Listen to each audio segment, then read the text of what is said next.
Hello. Today you're getting like the after work messy bun version of things. Nothing crazy, but I actually kind of think it looks cute. So we're gonna roll with that hair today because it's already the middle of February and I haven't recapped my January palettes. I'm not getting any better at this, am I? In terms of at least like doing videos on time, but oh well. Oh well, here we are, better late than ever. I have some reporting to do on what happened during Mothership Month. I spent January only using my 6 Pat McGrath Mothership palettes. So we need to talk about how that went, and then I'll show you my February palettes and how that's going. So given that we're already halfway through February, I might as well tell you how the February palette usage is going since we're already here, and then you can come back at the end of the month and see how things turned out towards the end of it all. This year, it seems like there's a lot of people in the beauty space really embracing the whole use your makeup, shop my stash, under consumption, project pan, etc., etc. My way to do that is by doing monthly palette projects. So I kind of choose my palettes following sometimes loosely structured theme, and I track my usage of those palettes throughout the month, and that's pretty much it. It's the largest part of my collection, eyeshadow palettes is, so I do want to make sure that I'm rotating through them, so this has actually helped me make sure that there is no palette left behind. So if you wanna hear how things went in January with my very, very precious, very expensive Pat McGrath Mothership palettes, and hear what's up in my eyeshadow palette usage live in February, keep watching. Okay, so funny enough, like I thought that there was going to be like a clear front runner in January in terms of the Mothership that I was going to like be using more than others, but for some strange reason that I'm not sure about, what ended up happening was that I used kind of all of them rather consistently, and they all kind of got a fair amount of use. And I think that what that tells me is that I've actually bought my Motherships really consciously, and I've bought color stories that I really enjoy. I've actually been tracking Mothership 4 in some resellers. Like I've looked at some Mothership 4s for sale at Mercari and Poshmark and stuff, and I still haven't pulled the plug because I'm not sure about that color story. I'm just not sure about it, and right now it's not in stock at the Pat McGrath website, so if I buy it now it would have to be a reseller. But the color story, I'm just not sold. I'm not sure how much I would use it, but I've been wrong about Pat McGrath color stories before, and I've ended up like loving them.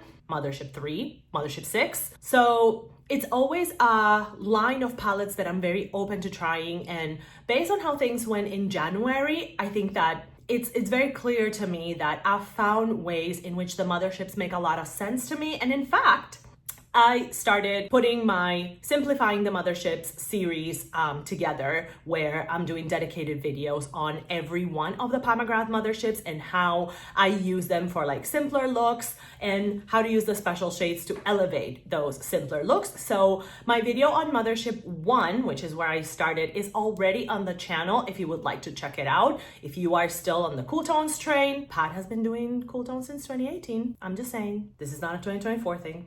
I'm just saying. So let's get into the usage of my Motherships. So basically what happened, I have 6 Motherships total, and those were the only palettes that I used during January. Basically what happened was that I had 2 groups, palettes that I used 3 times and palettes that I used 4 times. Let's start with the palettes that I use 3 times each because that's the largest group. I have 4 Motherships that I use 3 times each, starting with Mothership 1 Subliminal, then we have Mothership 6 Midnight Sun, then we have Mothership 5 Bronze Seduction. This one was kind of like a late one. It took me a while to use it the first time, not gonna lie, even though for me, the most everyday friendly of all of them, but it was like a couple of days into January before I actually used it, which was kind of surprising. And then we have Mothership 3 Subversive, which I also used 3 times. So 3, 5, 6, and 1 got 3 uses each. I always post my looks on Instagram, usually on the grid, but sometimes on stories. I try to do mostly on the grid because I post looks with swatches. So if you want to see how I'm actually using the palettes that I put on my monthly projects, go ahead and follow me on Instagram at JoSparkly so that you can see like what this actually looks like in every day and how many shades I'm using. Most of the time I use like 2, 3, 4 shades, no more than that. If I use more than that, it's like a day of high inspiration. Because I'm not an expert and I keep it simple over here, but I love it. So if you want to see like very simple looks, like Instagram is the place because that's where I'm posting every day. And then we have 2 motherships that I used 4 times each throughout January. One is Mothership 10, Moonlit Seduction, and the other one is Mothership 9, Utopian Dream. And to be honest, I'm not surprised. Mothership 9 is like gorgeous. I love pink eyeshadow. I love how I look on pink eyeshadow. So I'm not surprised that I use this palette a whole bunch of times. This multi-chrome is out of this world and this special shade is phenomenal. So I love using them. So I use it 4 times because it's one of my favorite motherships in my collection. And then Moonlit Seduction is like the cool neutrals, but like with the soft pinks. I took this to the recruitment event that I went to in Thailand and I used it twice there and then I used it twice more. And again, even though the special shades change formulation in this one and they're not baked anymore, I actually think that the special shades here are really fun because they're that kind of like flaky foily type of special shades. And you also have a multi-chrome here that is gorgeous on the eyes. But if you think about it, basically what happened was that I used my palettes 20 times throughout January. And that kind of tracks because overall in a month you have about 20 work days. Usually that is when I'm wearing makeup, is to go to work. I will wear makeup on the weekends sometimes, but not always. So it tracks. Basically that's how it went. Mothership 9 and 10 were 8 of those uses. And then motherships 1, 3, 5, and 6 were 12 of those uses. So once again, very happy to have taken the time to use my motherships with a little bit more intention and just have them be the center of attention for an entire month. I'm always gonna use my motherships. I don't see myself getting rid of them anytime soon, unless like one of them goes bad or something like that. And I do plan on buying some of the other motherships in the future, just not yet because I still don't know where I'm going next year. So I have to still be conscious of space and purchases and all of that stuff.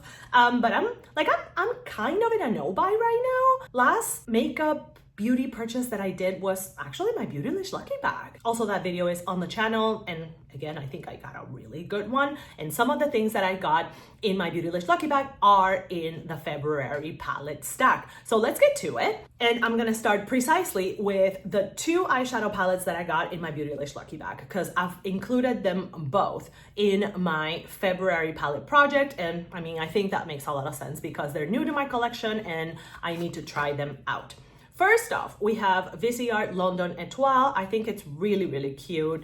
And I'm very excited to take this one traveling. It is just a small APAM palette. I have noticed that Viseart palettes don't all have the same pan size, and I don't know how I feel about that or if it even matters to me, but it's okay. I've used this one once so far. I am having kind of trouble thinking about how to use it with other palettes, so I need to pay a little bit of closer attention to how to maybe combine this or what are the color combinations that I can use it with, or if I am just going to use it again, like the next times that I use it, is it going to be like one and done looks or like wash of color on the lids or whatever it is. The gray Viseart quality, I have noticed that this one does have a little bit more kick up than my other Viseart palette, which is also on this palette project. So I don't know, I do find it interesting that, you know, the formulas are not exactly the same. And then I'm also including my other Viseart palette, which incidentally I got on a Beautylish Lucky Bag 2 years ago, which is the Petit Four Violetta. I really do like this palette, and I don't know if you can see them, but there are some dips there. But, you know, this is a palette that really you either go mauve or you go blue. So I'm just not sure how I'm gonna use it so far. This duochrome is really cool. I haven't used it yet, but I want to because I always love my looks when I use this palette. It is just not the most creative palette in the world, naturally because of the color story, but I do think that there's space in the rest of the month for it to at least get 1 or 2 uses. That is the goal. Then we have the other palette that I got on my Beautylish Lucky Bag, and it's the second time that I've gotten a palette from this brand. I got the other one 2 years ago, and it's the Natasha Denona Roscia palette, which I have used twice. Look at that. Beautiful. So I've stuck mostly to the pinks and the purples so far. I've used this shade, this shade, this shade, that shade, this shade, and I think I've used these two kind of in the inner corners. I haven't ventured too much on this part of the palette, but I think I will. Very, very surprised with this formula. It is different from some of the other Natasha Denona palettes that I have. So I definitely want to play with this one more. I've already used it twice, and I really, really like how delicate the looks are, but still fun and impactful and sparkly, you know, what you expect from Natasha palettes. But this is definitely a different, softer kind of formula in both mattes and shimmers. But I'm very happy with it so far. The other Natasha Denona palette that I have on my February palette stack is the one that I'm wearing today, which is my super busted mini nude palette. Today I'm wearing this shimmer all over the lid. This lid as a transition shade, and then I built up some depth in the crease, and I'm wearing it on the lower lash line as well. I would love to hit another pan in this palette by the end of the month. I've used it twice, but I am noticing that the mattes are, because they're so pigmented, I feel like I don't pick up as much from them. So I think that hitting pan on those is going to be kind of difficult. If I do hit pan, I'm gonna make a prediction, it's gonna be on this shade. If I hit a pan by the end of February, I think it's gonna be on this shade. But I've used it twice, and you guys know the status of this palette in my collection. It is on retirement tour, so I will use it as much as possible, and then I'll get rid of it in June when I move. Whether I'll replace it or not, I haven't made that decision yet. And then in the next couple of months, I don't know if I'll make it like a definite part of all the other palette projects in like March, April, and May, or if it's just gonna be like a ghost palette that I'm using without minding too much how many times I use it, because it will be decluttered in June. What do you think I should do? Should I just always have the mini nude in a project because I'm retiring it in June, and like it's always there, it's like her and a couple of others based on whatever theme it is? Or should I just do it as an off-camera ghost palette because I'm getting rid of it anyway? What do you guys think? Tell me in the comments what you think should be like my approach to using it. Should I keep track of how many times I use it between now and the time I declutter it, or should I just use it whenever, and if I use it, I use it, and if I don't, I don't? Let me know what you think, or what you would like to see. Then I also have 2 Kaleidos palettes in my project this month, and I've used each of them once. First off, we have Sashimi City. Both of these are from the Futurism series, and this is like a warm pink neutrals kind of thing. I do like it, especially the shimmer shades. Be mindful of fallout. I do feel like Kaleido shimmer shades, at least in this collection, do have quite a bit of fallout, but the looks are, you know, very, very straightforward, and it's a really, really easy palette to use. So I would like to use it at least once or twice more this month. I don't know how that's gonna go. And then the other palette that I have from Kaleidos is also from the Futurism series, and it's Electro Turquoise. I used the brown and this shimmer shade a couple days ago. This palette I struggled to use, well, let me rephrase that. I struggle to use the orange in this palette because orange is not my shade. I use all the other shades, it's fine. The orange I struggle with using, and I'm trying to like get to a point where I make peace with that. I've used this palette once this month. I'm trying to make peace with the fact that there's a shade here that is just not my favorite color, and I'm probably not gonna use it very often because like I'm very much like a maximizer of use of eyeshadow palettes, like as many shades as possible. Like if I'm gonna buy it, I should want to use as many shades as possible, and then that one is just one, and it still bugs me. But I don't know that I should feel that way. I was actually thinking about whether I wanted to keep the palette at all, or if I should declutter it in June. But then the look that I did with those two shades, which again you can see on Instagram, kind of convinced me that it does have a place in my collection because the shimmers are really cool and the blues are fantastic. So no, I'm not gonna declutter it, but I've used it once in January. Then we have two large palettes, which again, I'm trying to prioritize my larger palettes just because it's a lot of pans, it's a lot of eyeshadow, and I wanna make sure that I'm using them as much as possible. I decided to include my Celestial Nirvana Mothership Mega from Pat McGrath, and I've used this one 3 times. So far, this is a front runner of February usage. I used this quad over here, which is like one of my favorite like neutral color combinations in my collection. This pink I always love to use. I used it as a one and done shadow. And then I know that I used like this periwinkle shade, but I don't remember what else I used with it. It's a palette that has really, really great quality. It's kind of lasted a while before like it disappears. Like I still see it on sale at Sephora and at discount shops and that kind of thing. So I do recommend it if you like these kinds of shades. It does lean cooler than other Pat McGrath palettes have leaned in the past. And I am very happy about the fact that I'm still getting consistent use out of it. We'll see if it remains the front runner by the end of February. Last but not least, this was actually not in the stack at the beginning of the month. But I woke up one day like feeling like cool tones and I was like, okay, well maybe it'll be a guest palette and I'll use it once and then it's not gonna be part of the February palette project. And then I've used it twice and I was like, no, I'm gonna put this in here. I'm gonna use it. And it's Nomad Cosmetics Ghost Town USA. I have so much fun with this one because it is a cool tones dream, y'all. I think that Nomad did such a great job delivering cool tones here, but making it really, really intuitive to use and really easy to pair within the palette. Like there isn't anything in the palette that is like way too outlandish in terms of like combining shades with each other. And I think that ease of wearability is what makes a palette practical and what makes a palette a favorite that you're gonna wanna pull back over and over and over and over. So I've used it twice and I would like to use it more. Part of the reason why I wanted to pull it back out is because I haven't really used these shades over here and I would like to. I've used like everything else, but when I had this palette in my palette project last October, I don't recall using this corner of the palette, so I would like to. So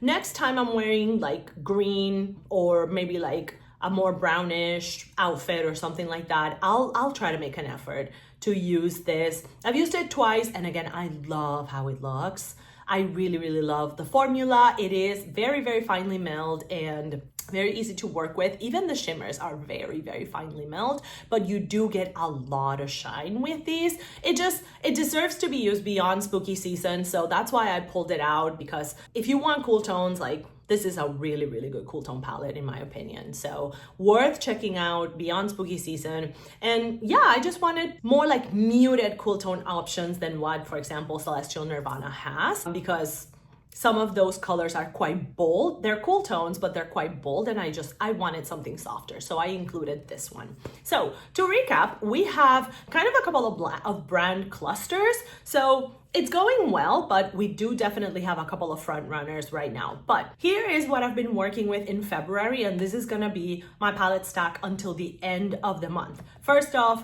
2 Kaleidos palettes from the Futurism series, Sashimi City and Electro Turquoise. 2 Natasha Denona palettes, Mini Nude, which is on retirement tour, and Rosha, which is new to my collection. 1 Pat McGrath palette, which is my Mothership Mega Celestial Nirvana. And so far, this is my most used palette halfway through the month.